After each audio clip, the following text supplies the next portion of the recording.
Hey guys, it's My Heart on Display again, and I'm coming back to you with another unboxing. So this unboxing is actually of a figure that I've had a tumultuous pre-order relationship with. It is 2 years old, the figure, at least when it was announced, and it's been a whole 2 years since we've received it, even from pre-order. And I initially ordered it from Amazon, but Amazon was giving me sketchy release dates as far as the pre-order, and I just didn't think that maybe it would be safe for me to keep using them. So I switched my pre-order to Ami as of last year because I was able to sneak one in last minute, and she's finally here. That figure is Lacia. Yes, Lacia, the 2018 version. Now, Lacia is a 1/7 scale figure from Goodsmile company, and they already do have another Lacia figure. That is her 2011 version. Also, art is done by Red Juice, and it's represented in the figure. I think that the 2018 version, though, is probably peak art for Lacia, in my opinion. It came out so well. The version that I got was actually the black Monolith deployed version, which I will depict here. And you can get the other version without the black Monolith, but let's be real, you kind of want to go ahead and display her with this. It just makes for a really grandiose figure. Now, Lacia is just so gorgeous. Not only this figure, but as a character too. She really exudes this almost confidence, but it's not confidence. You know, she's an HIE, she's an android robot type of machine, so she doesn't really exude that, but she gets the job done. She gets the job done. And BEATLESS has slowly become one of my favorite series. Actually, this figure got me into BEATLESS.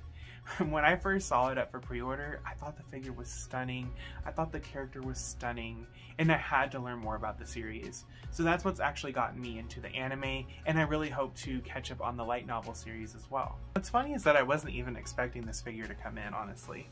I had seen it be delayed again to June, I think it was. No, it may have been May. Correct me on that. However, she was supposed to be released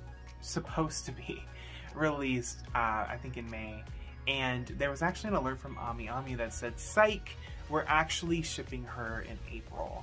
And so I kind of was frazzled because I had already allocated my funds to a different figure, but at the same time I said, you know what, I'll make it work. It's Lacia, it's been so long, I'm ready for her. So I made it work, got to me super fast. Ami's shipping was kind of high for this figure. I think it was around 9,400 yen, which allocates to a little bit under $90. So that was surprising. However, it still was worth it, and I always use DHL, which gets to me super fast and safe. I don't mind paying that additional price. I'm really excited for this.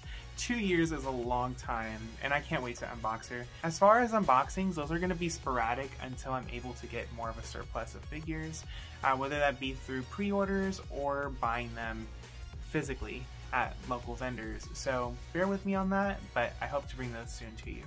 So without further ado, let's go ahead and unbox her. So starting with the unboxing, we can tell already that this box is high quality.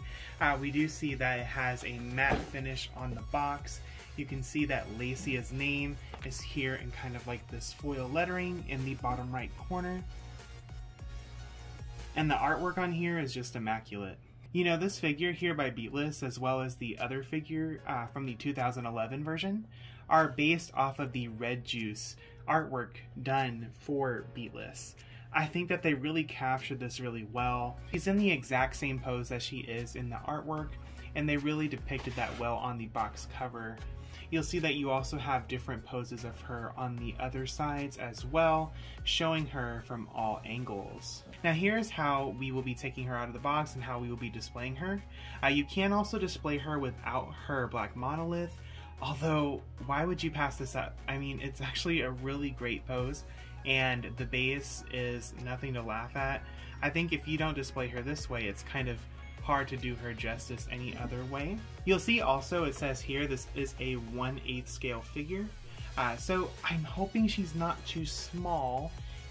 the other 2011 version I have is relatively smaller compared to my other 1/8 scale figures, so I'm hoping they got it right with this one. I think I've talked enough about the box and how amazing it is. Let's go ahead and get her opened up. So this is the blister pack that Lacia comes in. You can see that there's a lot of pieces. So it's going to take me a minute to get everything disassembled. I'm going to go ahead and cut off the tape where it needs to be, try to get it taken apart, and then we can start with assembly. So taking Lacia out of the box, I can already see that she does have a little bit more of a scale to her than the original 2011 version. She looks so good. Her hair sculpt is amazing. Her face paint is amazing as well. She has a faint blush on her cheeks, which I think is so cute and typically not for Lacia. However, it fits in this case. Alright, not too many of those this time. I've got her completely uncovered with the dust covers. A few things to just point out right off the bat. The gradient is so beautiful in her hair. It goes from this light sky blue down to more of an aqua blue. Now her bodysuit is actually really cool. It has like this shiny sort of glossy paint, which does look very, not metallic, but it looks very modern. And then her waist belt here is detachable. There's actually a dust cover behind there, so look out. But then I really love the complexion of her skin that they decided to use. It really fits her, and it's more of a peachy beige tone, whereas the original figure I have, it's more pale and more cool tone. But this gives her just a little bit more life, I think. Also, she has really fabulous heels. Those are huge, and I don't know if she had these in the anime. Although it's a nice touch, I'll take it. I also do not see any paint defects either. You know, it's Goodsmile, so the quality is definitely there. I also love that she has her mouth just a tad bit open with a peachy, blushy rose lip there. It suits her well. Alright, now on to the Monolith. Here's the bottom of the base. How cool does that look? It's like a very like mosaic type of lighting. You can see that the light refracts on it from all different angles, and it gives it like a super modern dimensional look.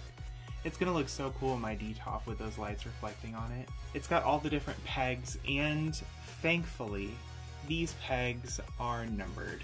Now the piece de resistance, we do have the monolith itself that will be sitting on top of the base.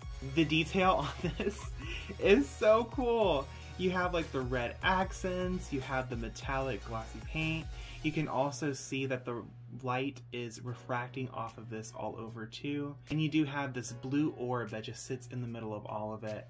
I don't know what that is. It looks kind of like a marble per se.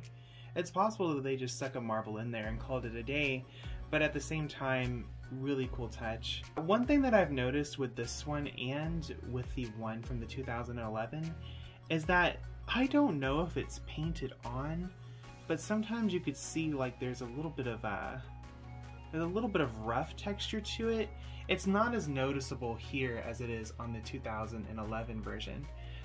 However, it's an interesting touch. It almost makes it look rustic, but it's still actually really modern. Now opening the bottom here, you'll see that there's a set with all the different Monolith parts in it. We're gonna go ahead and get this assembled, and I will be right back. Side note, there is a lot of tape. I know that they wanted to keep this secure, so I'm not complaining about it. It's just taking a little bit longer than usual to get everything disassembled. A really nice touch packaging wise is that they have plastic wrap on the additional pieces to keep them clean, to keep them packaged nice and correctly. I can appreciate that. And then you also have her separate stand that you could use if you decide to display her separately, but I will not be using it. Alright, we are getting somewhere. Okay, I think that's it. She looks so good. I know you can't really see her from this angle, but rest assured she is lovely. I'm gonna make sure to have some B-roll footage as well here at the end. She looks so awesome. The monolith looks so good. My only complaint is that her, as well as this main Monolith piece, they're a tad bit wobbly. Of course, you know, being like on a 1 foot stand base, and you have the Monolith hooked into the back here. That's to be expected, but I hope to have her displayed in a stable place. I think I'm just gonna have one shelf that's dedicated to this figure in my DTOF. It's gonna be worth it. She's gonna display really nicely. I'll make sure to have some B-roll footage for you guys here after, so stay tuned for that.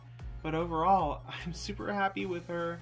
I've been waiting for this figure for almost a couple years now, so it's finally great to have her in my hands. Okay, now let me put her down before she falls. I don't want that to happen. So there you have it. There is Lacia, and I am so happy with how she came out. I have her in a well-lit DTOF right now. She looks so stunning. The DTOF lights like really give a nice gradient to her black Monolith, and I think that all in all, she deserves to be on her own shelf. I thought about displaying her with the 2011 version, but honestly, she kind of kills it on her own, so I'll save that for a different shelf. And Red Juice doesn't go wrong. Whether it be with Beatless or Guilty Crown even, Red Juice has amazing art, and I think that it reflects really well in this figure. I really hope that Goodsmile decides to make some more Beatless figures. I would love to see one of Coca. Coca is actually one of my favorite characters. Or Snowdrop. I think Snowdrop would be a great addition. If we can get figures of those next, that would be awesome. Also, go ahead and sound off in the comments below on what you'd like to see me unbox next. I do have some Nendoroids that I have yet to unbox. I do plan on doing that actually for my next video. I did also get the Kizuna Eye figure here recently. If you'd like to see me unbox that, I'm happy to do that too. Also, I just wanted to thank you guys for hanging in there with me. I know that I'm a very, very small channel, but it does feel great to see that there's supportive feedback for me here. I try to bring the quality in videos. I try to bring entertainment to those as well.